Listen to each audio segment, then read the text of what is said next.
beauty, charm, adventure. This is Mackinac. For over a century, the Arnold Line has led the way in passenger service to Mackinac Island. Only the Arnold Line offers catamaran service, a ride that features quiet, smooth speed, exciting open-air decks, or luxurious passenger lounges. And now the Arnold Line offers catamaran service with true jet power. For the greatest ride to Mackinac, take the Arnold Line, the line of choice.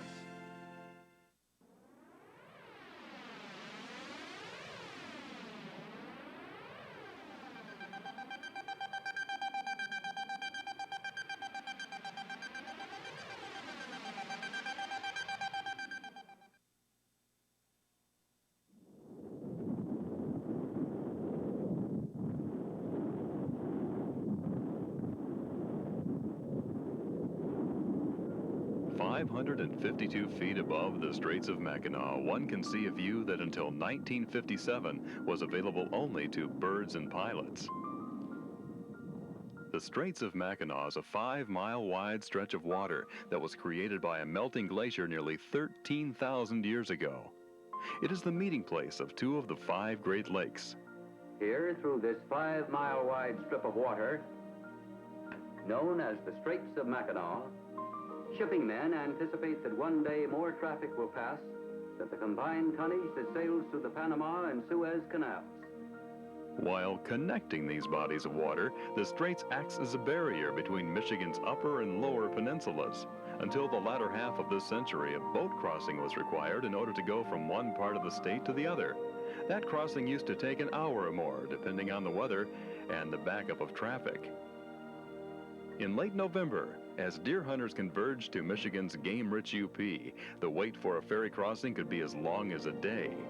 Then came November 1st, 1957, the day the ferry stopped and the Mighty Mac was opened.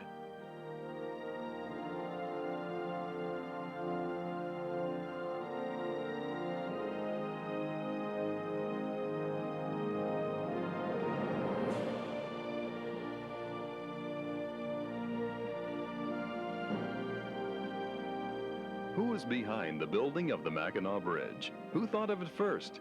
How was it financed? Who designed the structure? Who actually built it? And what the heck is a pasty? It's 11 a.m. on a Saturday in late November, 55 stories above the Straits of Mackinac, over 750 feet above the bottom of the Straits. Retired ironworker J.C. Stillwell stands high atop Pier 20, the north tower of the Mackinac Bridge. Last time I was up here was about 40 years ago, 1956. Me and Blackie Blackledge, Burwell, and Tallman, I guess his name was. We set the last piece. J.C. is one of the hundreds of men who, starting in 1954, spent 42 months building the Mighty Mac. A self-described young buck in those days, J.C. today runs the Mackinac Bridge Museum in Mackinac City. Only 24 hours prior to this visit to the top of Pier 20, 75-mile-an-hour winds had forced the Mackinac Bridge Authority to temporarily close the structure to traffic as a standard safety procedure. While the bridge itself is practically aerodynamically transparent, vehicles such as high-profile trucks are not. So on the rare occasions when the winds in the Straits area reach such velocity, the result can be escorted convoys led by the Bridge Patrol. They got that bridge open yet? Yeah, they're letting everything across with an escort. And I'm in the middle of the bridge right now, and it's not that bad at all. Yeah, well, I'll thank a big truck for waking me up. Two guys said, oh, yeah, we'll wake you up, we'll wake you up. I've been here since noon waiting for them to start the escort, and I fell asleep, and nobody woke me up. Okay, I'm waking you up. Come on. Yeah, I've never had flashing lights in front of me. They always seem to be behind me. We're just in time. Here comes our escort. From the time the structure opened in 1957 until the completion of the Verrazano Narrows Bridge in New York in 1964, the Mackinac Bridge was the world's longest suspension bridge. And today, when measured from anchor block to anchor block, the Mighty Mac still holds the record as being the longest. But unlike the Verrazano Narrows Bridge, the Mackinac is nearly 300 miles from any large population. So where does the story begin? Prentice M. Brown, Jr. is a lifelong resident of St. Ignace, Michigan, one of the earliest settlements in North America, and the town at the north bridgehead of the Mighty Mac. Prentice M. Brown, Sr. is known as the father of the Mackinac Bridge. He was born here in 1889, and lived all of his life, at least most of it, in St. Ignace. He became interested in the Mackinac Bridge in the early years. Lawrence A. Rubin was the first person hired by the Mackinac Bridge Authority in 1950. He served as the executive secretary of the authority until his retirement in 1983. He is also the author of 2 books about the bridge, Mighty Mac and Bridging the Straits, the Story of Mighty Mac. He resides in St. Ignace, close to the Mackinac Bridge. In my research, I go back and find references to it in February of 1884, when one editor of a paper close by said the experiment to provide year-round transportation across the straits by boat has failed, and the only way we're ever going to have a connection is by building a bridge or a tunnel, and and the main difficulty is the financing. The man had tremendous sense of the future. When Mackinac Bridge was first envisioned, and this was really before the turn of the century. There was a fellow by the name of Salson who ran a dry goods store down on our main street, and he had a picture of the Brooklyn Bridge, and he used it here, and someday he thought that maybe that would inspire a bridge across the Straits of Mackinac. Others, too, were interested in building a bridge, including Commodore Cornelius Vanderbilt, one of the board members of the Grand Hotel on Mackinac Island. On July 1st, 1888, he said, "We now have the largest, well-equipped hotel of its kind in the world for short-season business. Now what we need is a bridge across the straits." Nearly 60 years later, William Stewart Woodfell, the self-styled innkeeper of the Grand Hotel, became one of the prime movers in the pursuit of a straits bridge. Back in the 30s, in the late 30s, just before World War II, Murray D. Van Wagner, who was also a member of the original Bridge Authority, was highway commissioner and later governor. They built the causeway that you see leading from the north bank of the Straits of Mackinac south, and that extends out into the Straits of Mackinac by about a mile, a little more than a mile, and that saved a lot of money for this bridge construction. It was kind of interesting to know that they had done that back in the late 30s, and it was going to help the bridge. Then came Pearl Harbor.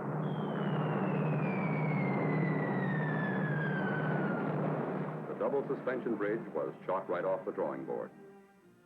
Whoa, some pretty hefty bombs to blow away a drawing. Fortunately, they missed the causeway. And following World War II, the idea of a bridge was brought up again, this time by a young politician who was running for governor of Michigan and was on the campaign trail in St. Ignace. That is true. Soapy Williams, G. Menon Williams, who was running for governor in 1948, Soapy did come to St. Ignace, and he was getting a haircut. And Soapy, of course, was a great person for meeting people. If he went to a supper somewhere, he'd meet everybody everywhere. And anyway, he talked to the barber here in St. Ignace, and indeed he did come out and advocate for Mackinac Bridge. And he said, if I am elected, I'm going to do everything I can to have a bridge built across the Straits of Mackinac. The building of the bridge was not as big a problem as far as I was concerned as getting the money. We encountered extreme provincialism on the part of the East Coast financiers who had only a vague idea of Michigan, which they thought was close to California. We tried first to get some big underwriter to take it on, and they turned us down, despite the connections of Prentice M. Brown, a former United States Senator, chairman of the board of Detroit Edison, and Charles T. Fisher, the vice chairman, who was the president, chairman of the board of the National Bank of Detroit, one of the largest banks in the country. And they had all the contacts that anybody could dream about for a project of this kind. But because it was a bridge perceived to be in a remote area with 900 persons living in Mackinac City, one bridgehead and 3,000 in the other bridgehead, and being 300 miles from the nearest big center of population, the New Yorkers just couldn't conceive of a project involving $100 million in this area. The two big projects, I suppose, that were most pressing was, number one, financing, and number two, could it be done? One of the first acts of the authority was to engage a group of prominent long-span bridge engineers, including the internationally known Dr. David B. Steinman, destined to design the greatest bridge of his career. There were a number of other things that all combined to give the financiers doubts about it. In addition to the paucity of the population, the winds and the ice and the flow of the water through the straits was condemned by many people, presumably in the know, and they said no, a bridge couldn't be built that would withstand the forces of nature up here. Throughout the country and all over the world, somehow people seem to boast of the severity of their meteorological conditions, and they don't realize that the same nature that presents these forces also presents us with the laws whereby these forces can be conquered. And that's what engineering is, the application of natural laws for the mastery of natural forces. Oh, he was a great, great person, very interesting, very sure of himself. Little fellow, about 5 feet 2 or 3, and with a deep voice, or deep resonant voice. And when he spoke with authority, and he was a genius, no question in my mind about that. He was the one also who gambled. We didn't have enough money to have a consulting engineer prepare drawings on which the contractors could bid. The result was that he ventured his own capital, spent about $250,000 in payroll, and came up with about 60 pages of blueprints on which the American Bridge, Bethlehem Steel, and other steel contractors and foundation contractors could bid, so that we could go to the financiers and say, this project is going to cost X million dollars, and we're going to have so many, that's how many bonds we'll need to sell, and do so with authority rather than picking some figure out of the thin air for bond underwriting. You know, the greatest wind storm that has ever been recorded in the vicinity of Mackinac is 78 miles an hour. That corresponds to a wind pressure of 20 pounds per square foot. We took that figure of 20, we multiplied it by 2.5, and we assumed a wind pressure of 50 pounds per square foot for the design of this bridge. It was funny, he made the statement that, and he said it clearly, theoretically the bridge is aerodynamically perfect and could stand winds, theoretical winds up to 600 miles an hour. The newspapers picked it up and ran headlines, Mackinac Bridge withstands winds of 600 miles an hour. And they would never change it. I mean, it was great. And it was embarrassing to him and to the rest of us who knew that that was a theoretical statement. But it is just about aerodynamically perfect as any bridge can be. I remember the day that they had the ceremony for the bridge starting, and it was around the 4th or 5th of May, I think, in 1954. And they had the groundbreaking, and my mother was there, and Governor Williams, and all the members of the authority. And they had a great groundbreaking. The jets flew over, and that was kind of exciting for us up here, too. That was the start of the bridge. The two primary construction firms hired by the Bridge Authority to build the structure were Merritt, Chapman & Scott and the American Bridge Division of U.S. Steel. Merritt, Chapman & Scott would build the 34 massive piers required, while American Bridge would manufacture and construct the superstructure. Ed Haltenhoff was the chief engineer for Merritt, Chapman & Scott and later became the operations manager for the Bridge Authority. The two main tower piers were built using a caisson design. These were large double-walled cylinders which were fabricated in Gary, Indiana and assembled in a shipyard in Alpena, Michigan, nearly 80 miles from the Straits. Ed Haltenhoff. The caissons, 19 and 20, the shells were originally built down in Alpena and launched and towed up by tug. When in Alpena, there was a couple of problems that we had, one of which meant we had to refloat a caisson and patch it because of some dynamiting that we were using to try to break through to form a channel out to the lake so towing could begin. So it took about 3 weeks or so to straighten that one out down there.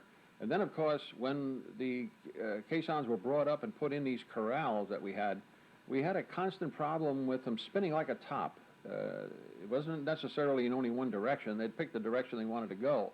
But the mass of the steel made it almost impossible to stop them, even with very, very large-sized cables.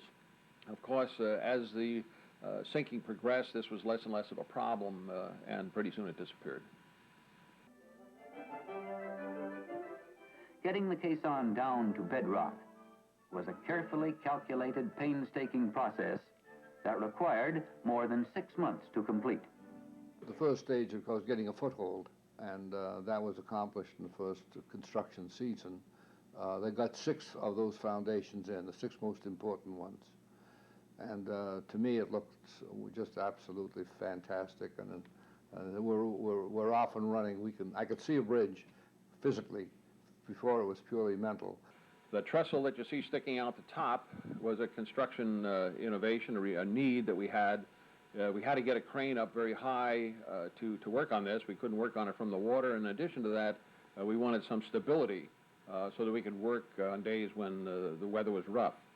So we constructed one of these trestles on each of the piers. They were removed later when the construction was done. The cranes were placed up there by the rig, one of the rigs that you see there. And when the work was done, they were removed in the same way. With the coarse aggregates in place, an intrusion mortar is injected under pressure. Pipes through which the grout is pumped into the aggregate are positioned at 20-foot intervals. As the mortar level rises, these pipes are raised and the process is repeated. All of the rigs had names. Previously, we had just seen a shot of one of the 35-ton rigs that was called the Seminole. This amounted to mixers on the scow, and it would work along with one of the rigs with a sand scow on one side and a cement and fly ash scow on the other.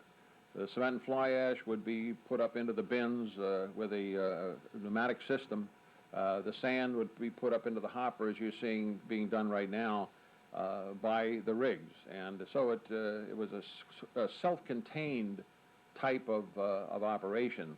I believe that if we had to use conventional concreting methods, and I'm certainly that I'd get a lot of support for this from an engineering perspective, that it would have taken probably 2 to 3 times longer to build the bridge than it actually did.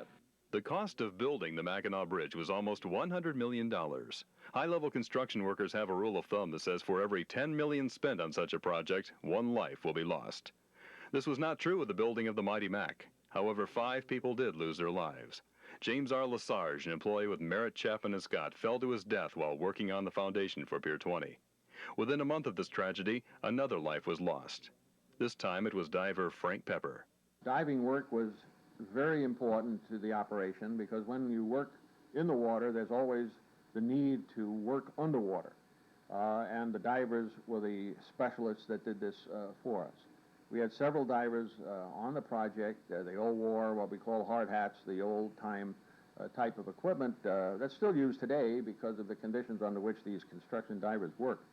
But these people would be able to go down there and do amazing things, such as burning steel and welding and measuring and patching and doing many things underwater. Unfortunately, the diver that we're looking at is one that was killed on the project. This diver's name was Frank Pepper. For whatever reason, he popped up to the surface by putting air into his suit, and as a result, he ended up in the decompression chamber, which we had available, and unfortunately, the pressure chamber did not bring full recovery, and a few days later, Frank passed away. Despite these 2 tragic deaths in 1954, the workers were able to make great progress in establishing a foothold in the Straits during the first season of bridge construction. The weather was so mild that work on the foundations was able to continue into January of the following year. These people were very, very astounded to find that we were able to work until the 14th of January, but I specifically remember on the 14th of January, Grover Denny, the project manager, coming into my office and telling me that today was it, that he was going to shut the job down today. And I was usually the one that got the weather reports and gave him advice as to what was going on. And of course, my advice was no better than the weather person's. But that day, there was nothing in the weather report that said there was going to be any problems as far as cold and storm. Well, the project manager proved to be perfectly right and the weatherman traditionally wrong, because all of a sudden, towards the afternoon, the wind started to blow, and it was a real race for us to get the equipment from the lake, from the straits, around the bend into St. Ignace Harbor, where they would be safe. And then immediately we winterized and never got back out until the spring again. How Grover Denny knew that that was the day, I'll never know, but perhaps that's why he was the project manager. In the meantime, American Bridge had all kinds of structure going on. The railroad yard here in St. Ignace was just full of steel. The steel work, to describe it in the terms of one of the consulting engineers, is like an erector set. They design the steel and they form it and cut it and put it together in a yard. I walked on the towers of the Mackinac Bridge when they were laid out flat on the yard. Once the foundation work was essentially finished, the next step was to bring in American Bridge and a special breed of men, the ironworkers. J.C. Stillwell was one of them. He still resides in Mackinac City and runs the Mackinac Bridge Museum. He is also the head of the International Ironworkers Festival, which is held there every summer in the shadows of the mighty Mac. But we had men from all over the world, and, you know, California. Most of them drove black cars and Airstream trailers, silver Airstream trailers. You could know, and we call them boomers, you know. They boom from one bridge to another, one state to another.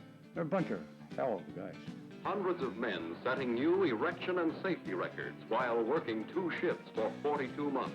The construction period was the forerunner of many, many economic changes for the Straits of Mackinac.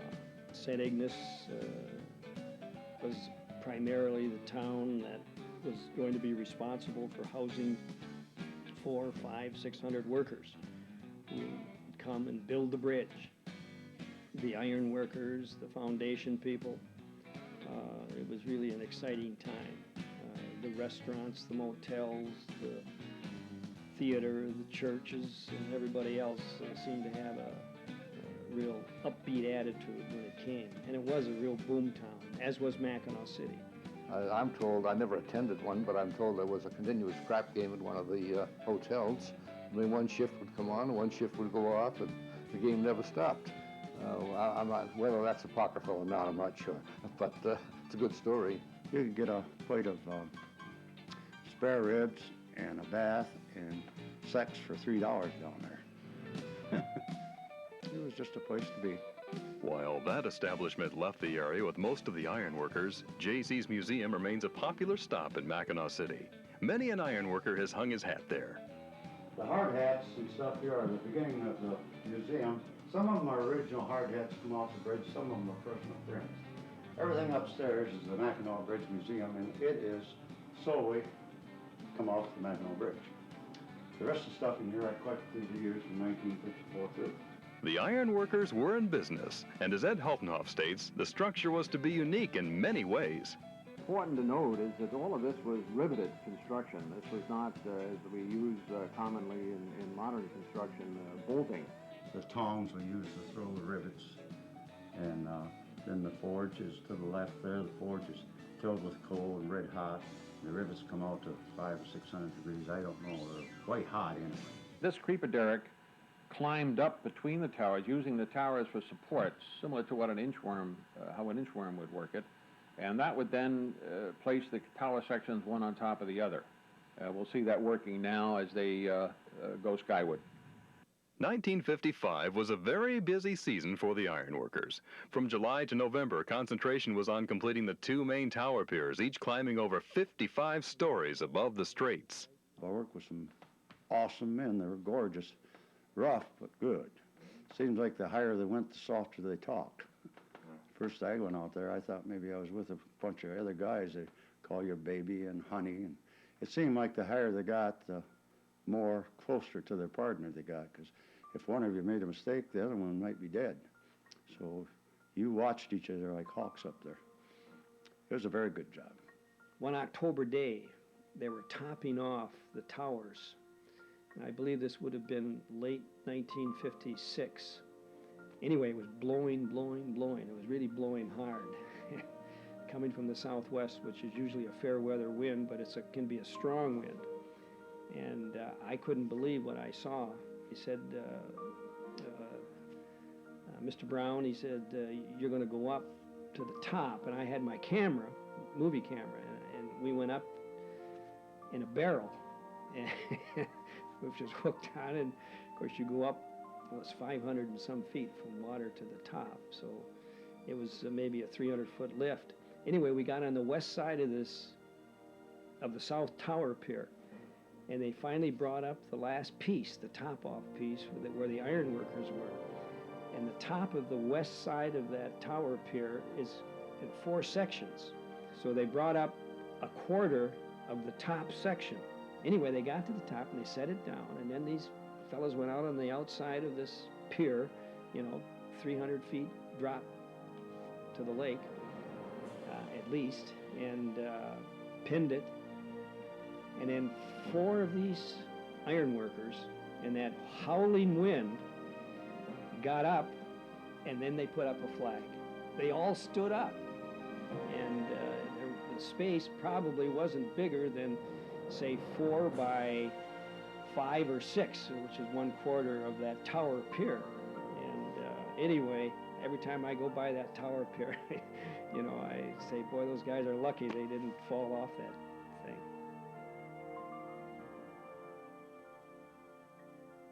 Winter rolled into the Straits early in '55, shutting down construction sooner than the previous season. Yet work continued in the rail yards in St. Ignace. Steel structures for the roadways were arriving and needed to be assembled so that they could be barged out onto the piers in 1956. But before the roadways could be set, cables needed to be spun, and this required a catwalk, the bridgeman's walkway in the sky. This catwalk actually is made out of cyclone fence that was put together on shore in rolls, and then kicked off the tower, actually, to allow the making of the catwalk. When this catwalk is kicked off the top of the tower, actually kicked off because it's fastened and then pushed down and let to slide by gravity on screw eyes. This was where the 2 American bridge workers met their death. They were working on spreading the catwalk at the time on the top of the tower, and something snapped, whatever it was, and both of them plunged down to the water. The 2 men who lost their lives were Jack Baker of Pagosa Springs, Colorado, and Robert Copen of Plymouth, Michigan. 2 other iron workers who fell with a bundle of fencing that day were able to grab onto the fencing as it dangled over the straits. With the encouragement of their co-workers, they managed to climb up the fencing and were rescued. The work continued, and once the catwalk was completed, work began on spinning the 2 main cables of the Mighty Mac. These are the 2 wheels. There's one on each side that spin the cable back and forth. What we see here is a couple of workers taking the wire off the wheel that just arrived, and they're going to now put 2 new wires, or I should say 1 loop, forming 2 wires on the wheel to send it back in the opposite direction. And the supply of cable or of wire is up on top of the superstructure. And we had a lot of instances on the job there. Like one time we was over on Pier 22, me and my buddy Curly Olson, and we was always arguing who could run across that catwalk fastest. That was before the cable was there. It was just a swinging stage, what we call the catwalk. So the boss, about 3 o'clock that afternoon, he said, well, you guys have been arguing all the time. I'll see you bet a fifth of whiskey and see who can get across that catwalk. And that's going up over Tower 20 and 19 and down through the middle. It's about a 4-mile run. Up and down. Up and down, yeah. Anyway, he beat me on the first tower, and I got him on the second tower, and so we went down and got the fifth of whiskey and sat down and had a beer. This is one of the teams that would compete against each other, spinning the cable. Both cables were spun at the same time or laid at the same time. on either side, and there was a competition between the crews that were doing the laying, one at each anchorage, and then of course some men scattered out along the scaffold to see who could do the most in one shift and who could get finished sooner than the other. We could see here an iron worker getting ready to let the wheel, the spinning wheel, pass by. There was a kind of a clanking bell sound that was on the wheel to warn workers that it was in their vicinity so that they would be able to be on the alert and duck if it was coming close to them. You can see the wires now, they're being bundled into portions of wires that will then be bundled into the 24.5-inch diameter cable when it's complete. 340 wires were to be banded into a single strand.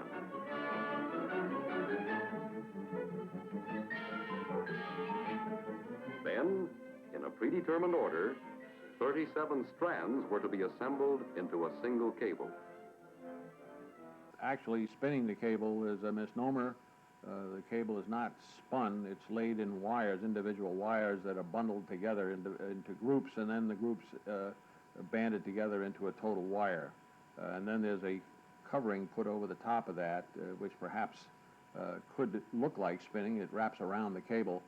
I think the term spinning comes from the appearance of the type of equipment that's being used rather than what the equipment is doing.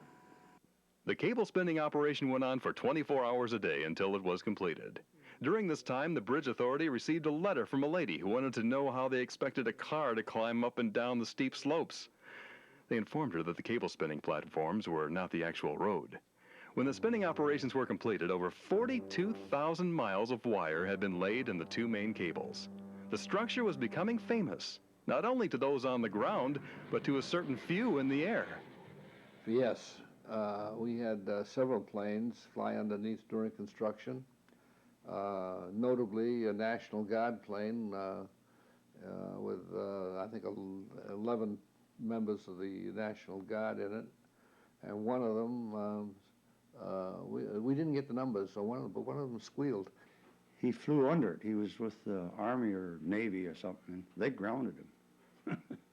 He flew under it when we were building the bridge, and they didn't go for that. When the workers were pulled off the straits at the end of '56, work continued in the steel yards at St. Ignace on the remaining suspension trusses that would hold up the roadway. The last 2 years we worked in the yard putting these sections together and then floating them out on the barge. So we had 2 winters we worked and 2 winters we didn't work. So that gave you the 42 months. On May 17, 1957, the last of the suspended bridge truss sections was hoisted into place. For the first time, the 2 great peninsulas of Michigan were now linked by a bridge of concrete and steel. Rather than having solid concrete deck as we do on the approach spans, Steinman decided the best thing there would be to use an open metal grid for a portion of it and a grid filled with concrete for another portion. The idea here was to be able to allow wind forces, or wind itself, to go up through the bridge, through the open portion of it, and still give a good riding surface. Going across the bridge on the open grid is something that a lot of drivers don't particularly care for, because it does make a buzzing and it does seem like your car is not being steered properly. But in fact, there's nothing really to be concerned. It's just part of the design. And the design of the Mackinac Bridge incorporated a number of innovative cost-saving and recycling procedures. One was the key ingredient of the foundation mix, which was fly ash, a byproduct of Detroit Edison's coal-fired generating plants. The suspension cables for the catwalk were stretched and reused as the suspender cables that hold up the roadway. This log carrier was used by the contractors to carry the grid for the roadway. The construction schedule called for the bridge to open November 1st. They were having difficulty, caused by weather, of getting the steel plates, the grid, as we call it, getting that welded and down. And they wanted an extension, and I threatened that if they couldn't get their grids down, we'd get wooden planks and put them in and run cars across on November 1st, come hell or high water. Well, the problem was overtime. And they solved that by spending a few bucks, and the bridge was open and complete so far as handling traffic was concerned. At the end of 42 and a half months, the bridge was open right on schedule, November 1st, 1957. It was a beautiful November. Temperature running about 40, 50 degrees, sun shining. It was a gorgeous day, and the strange part of it was, as the executive officer, I recommended to the authority that we do not hold a big celebration in November for fear the weather would be bad. And had it been that way, any kind of a celebration would have been out of the question. You couldn't even stand up on the deck out there. But it turned out to be a gorgeous day, and so we planned a dedication in June. We had gale-like storms that week. We planned a week-long dedication, and floats were destroyed, tents were blown down, everything that we possibly could go wrong did until the last 2 days of the dedication. It was a 6-day event, and the last 2 days it cleared up. So all's well that ends well, and people were real pleased and happy. My father, I think it was in 1955, he suffered a heart attack, and I'm sure it was because of the strain on him in doing not only what he had to do in Detroit for Detroit Edison, but also for this magnificent project.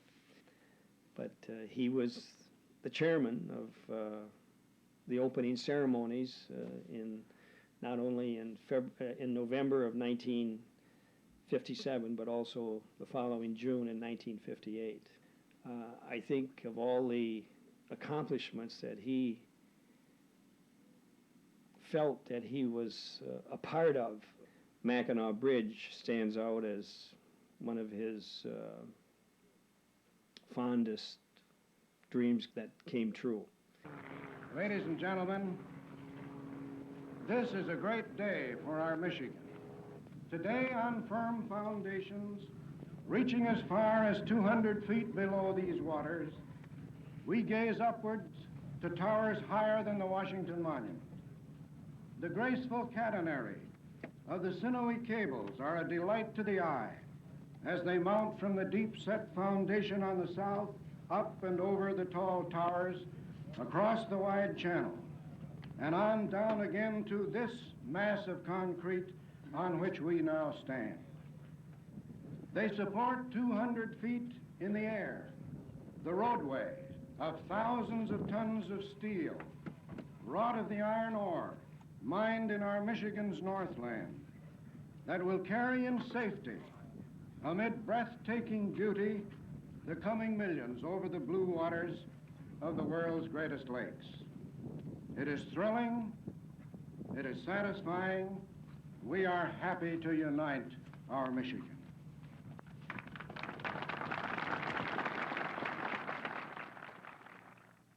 Oh, he was a great man, absolutely a great man. And it hadn't been for him, there wouldn't be any bridge. There are a great many people who deserve credit for the structure. Governor Williams, for example, took a leading position, and a number of other persons went out on the limb, so to speak, to advocate the bridge project. But it was Prentice Brown's prestige and his never-failing courage to continue. And Governor Williams obviously deserves a great deal of credit politically for getting this thing going. He piqued the imagination of the people of the state of Michigan to have this bridge finally connect the two peninsulas.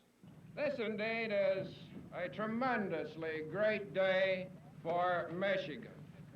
At long last, after nearly 100 years of dreaming about a physical link between our two peninsulas, the Mackinac Bridge is a reality.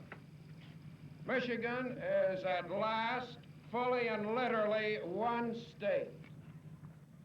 Today, we, the people of Michigan, give this bridge to America. We dedicate it to the national good as a key link in America's system of a modern arterial highway, as a great gate to the outdoor vacation land of northern Michigan and western Ontario, and as a new northwest passage for the transit of goods and passengers. The first person, as I recall, who went across the bridge was Governor Williams and his wife Nancy, and my father Prentice Brown, and my mother Marion Brown. And so it was Governor Williams, and he bought the first ticket. They wanted to impress upon the public that there were no free passes, and even the governor of the state of Michigan had to pay his fare. So he plunked out the $3.75 for crossing the bridge, and that had significance. And of course it led to what we all consider a very successful financing of that bridge. It paid the bills, it paid the interest, it paid the principal. The $3.75 was about the fare that the ferries had charged to cross. Today we are celebrating a dream come true. With the aid of divine providence, our dream of years has been fulfilled. In humility and reverence, we dedicate this work of faith, and with pride we behold what vision, courage, and determination have wrought.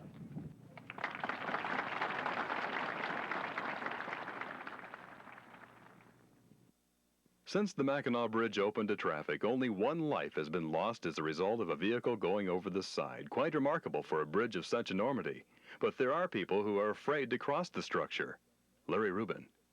It's just the strangest reaction you ever saw. It can be a husky, burly truck driver, and he'll cower in the back seat of our police cars, put a blanket over his head or whatever, and go across the bridge in that manner. And some of them were regulars who had to make the trip back and forth, and they'd come in the office, says, "Okay, get me a driver, I'm ready."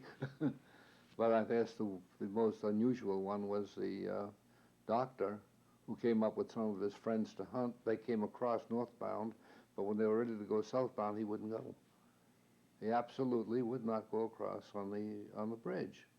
He said, suffered enough coming northbound, he wasn't about to do it southbound. He wanted to know where he could charter a boat. Well, I'll make a long story short. We arranged for him to charter a boat run by one of our patrol persons off duty. And it was about a 14-foot aluminum boat, and by the time they were ready to go, the winds in the straits had come up, and they were running through 4-foot waves in this little boat, which is 10 times more dangerous than, 100 times more dangerous than being on the bridge. There is nobody buried in the concrete. That's a standard belief around the world, that every bridge has somebody buried in the concrete, but it's not so. The world has changed a great deal since 1957. Could the Mighty Mac be built today? And if so, what difficulties might it face? Of course, we would have a problem today if we were going to build a bridge due to environmental conditions now that perhaps wouldn't permit the excavation to be just simply dumped back into the Straits of Mackinac. However, at that time, the environmental conditions were not that strict. And of course, this is another reason why we have to look at the bridge as being so easily built within the time frame. Whatever happened to the ferry service between Mackinac City and St. Ignace? Well, they went out of business the same day the bridge was opened. Yeah, we would never have been able to finance the bridge if the ferries remained in competition. That was one of the major provisions of the legislation, that within 10 miles either side of the straits there could be no ferry service. St. Ignace and Mackinac City were always great railroad towns, and they were great boat towns, because we had all kinds of ferries around here. And it was difficult for him to know that a lot of the the ferry workers would be losing their jobs. But he arranged, as did Governor Williams, to have most of these people who were displaced as ferry workers go to work for the highway department all over the state of Michigan. They used to line up there for sometimes back to Sheboygan, 15 miles, plus the dock was full. They wait as high as 23 or 4 hours to get on the boat. Had it not gone through when that legislation was passed, interest rates would have changed to such a degree that they would still be ferrying cars across the straits the way they did 38 years ago. You know, the hunters used to enjoy waiting for the boat there. They'd drink and have sandwiches, and get somebody to drive their car and go uptown and browse around for a couple hours.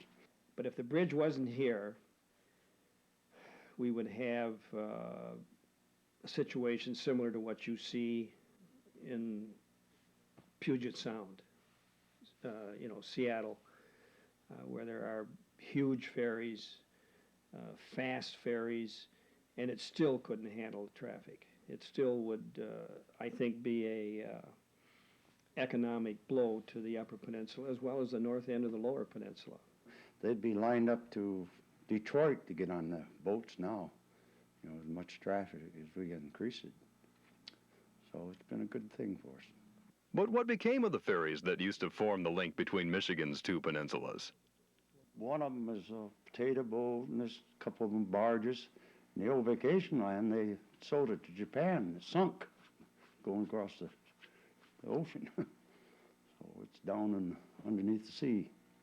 Since the bridge opened nearly 40 years ago, what has the effect been on the two bridgeheads, Mackinac City and St. Ignace? Let's ask a local innkeeper. Hi, my name is Mike Derry. This is my wife, Chris. Hello. We're the managers at the Ottawa Motel in Mackinac City. Now, the bridge walk is fun. I walked it the last 3 years. It is a very long walk, but it's beautiful to be up on that bridge. Mackinac's the place. The bridge has been very good to Mackinac City as far as I can see. It is, at one time they thought that the south side would dry up. Since the bridge has been built, Mackinac City has grown business-wise quite a bit. The perception of the Upper Peninsula before the bridge was one of trees and cedar savages. I mean, that was the put-down with which the Upper Peninsula had to deal. Now people are finding out that the Upper Peninsula is the most historic place in Michigan area. It was settled before the downstate area was. I wouldn't want to live any place else. As you can see, as you look out the window here, it's doesn't come much better. When you travel in and around the Straits area, there are two items that seem to be advertised more than anything else: fudge and pasties. While fudge is a widely understood term, pasties isn't. So just what is a pasty? And who makes the best? I think the UP does. They originated here. We've got a real good recipe. We got it from the UP. We just make a couple trays at a time here.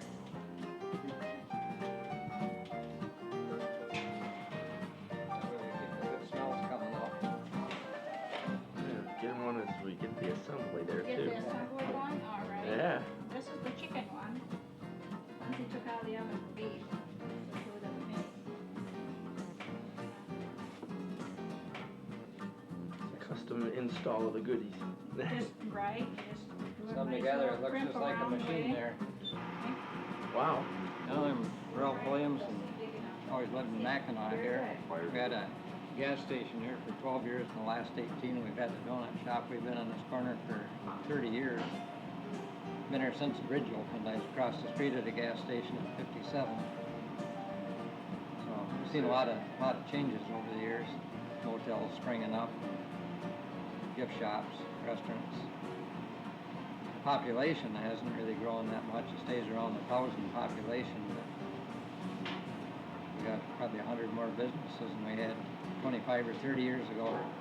Before the Mackinac Bridge Authority started any construction on the structure, they elected to hire one photographer to cover all stages of the building of the Mighty Mac.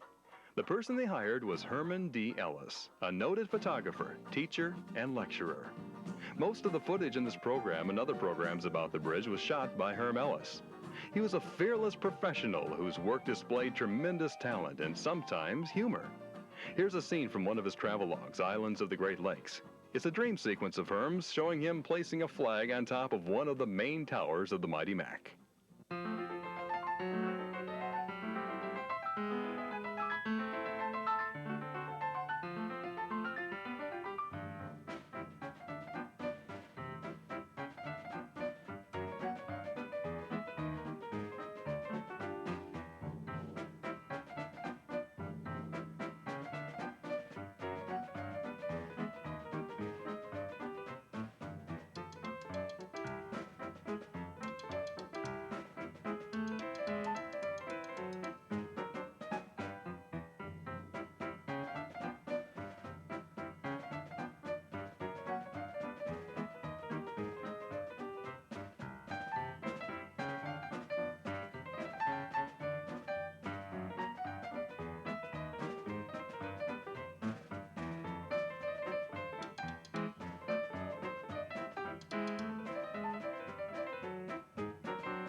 Herm died in 1975, but his amazing images of the Mighty Mac will be around for a long, long time.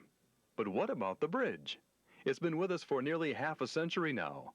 How long will it last? If it's properly maintained and kept up, it'll last 1,000 years or so. Eventually, I suppose, metal fatigue sets in. We haven't had any indication of that yet, and it's a relatively new phenomenon. But this Dr. Steinman was convinced it would last as long as the pyramids. When we build, let us think that we build forever. Let it not be for present delight, nor for present use alone. Let it be such work as our descendants will thank us for, and that men will say, as they look upon the labor and wrought substance of them, see, this our fathers did for us.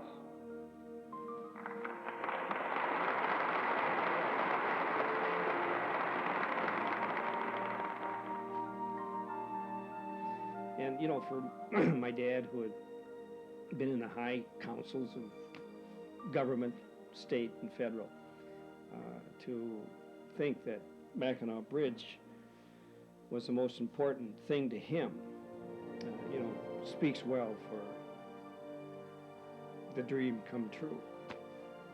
I've been close to tears several times today, but probably closer now than ever before. Thank you all very much.